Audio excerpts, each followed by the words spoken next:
여러분의 회사는 안녕하십니까? 자신이 누구에게 고용됐는지도 모른 채 일하다 해고되는 노동자들이 있습니다. 겉으론 독립된 사업장이지만 실상은 대기업이 통제하는 위장 고용 구조. 오늘 현장 속으로에서는 누구를 위해 일했고 누구에게 해고당했는지도 모른 채 거리로 내몰린 노동자의 이야기를 담았습니다. 석대성 기자입니다. 지난해 1월 모 석유화학업체에 입사 면접을 본 김모 씨. 해당 기업에 공장장으로 취업한 줄 알았지만 막상 김 씨가 소속된 곳은 난생 처음 들어보는 가스업체였습니다.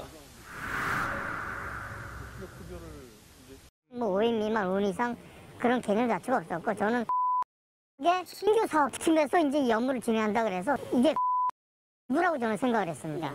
출근해서 하다 보니까 이게 크게 다르지는 않았거든요. 업무 자체가 일단 신규 사업팀의 중심으로 업무가 돌아갔고 모든 그 통제를 거기서 받았습니다.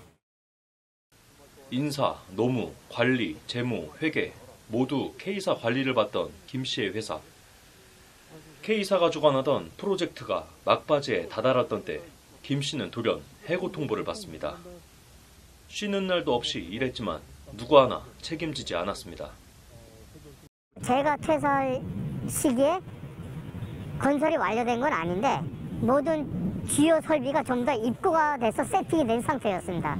카톡이 하나 왔는데 그 이제 브레이크 타임에 딱 보니까 해고 통지가 와 있는 겁니다. 전화를 했죠. 이건 뭐냐? 이거 좀 만나서 얘기합시다.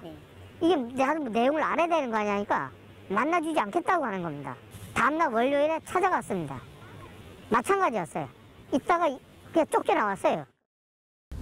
그야말로 토사구팽, 상처와 배신감, 그리고 불안감 속에서 실업급여로 생계를 이어가는 중입니다.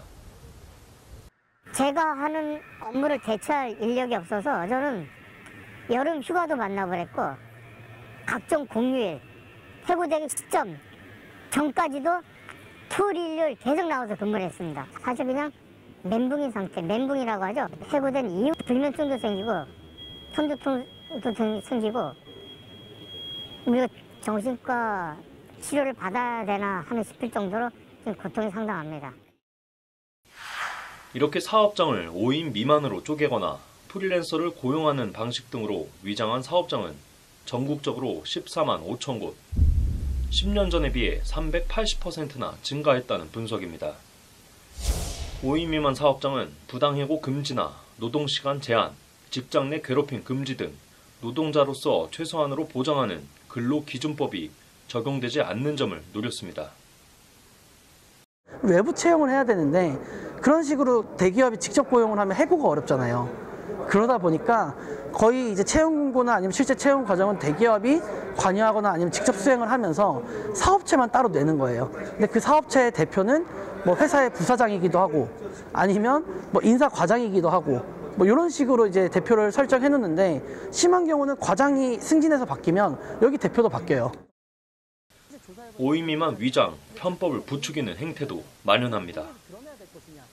전문으로 컨설팅 해주는 노무사들도 나오고 업체들도 나오고 아예 광고에다가 5인 미만으로 만들어 드립니다. 인건비 얼마 20%까지 절감할 수 있습니다. 이걸 막 뿌리고 다녀요, 사업주들한테. 그러니까 거의 뭐 근로기준법이 우스워지는 거죠. 정부는 그동안 5인 미만 사업장의 노동권 보호를 위해 근로기준법 적용 확대도 검토했지만 중소기업 반발과 행정적 한계로 실질적 개선책을 내놓지 못했다고 말합니다. 정부 차원의 적극적인 대책은 사실상 부재한 상황.